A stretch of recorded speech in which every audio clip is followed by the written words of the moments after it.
How to turn on or turn off camera, grid lines, and level on Samsung Galaxy S26, S26 Plus or Ultra.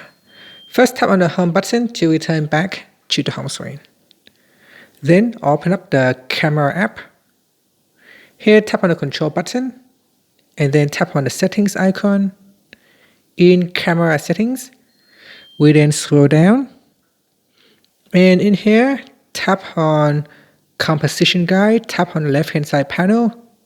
Make sure it is turned on. Tap on the toggle button to turn it on. And from here, you can turn on grid lines and levels. You can choose to show only grid lines or only level or both. Or you can simply switch it off. Here, if I switch it off, there is no grid line. And if I go back into settings and turn it back on, then I will get grid lines and level. And that's it. Thank you for watching this video.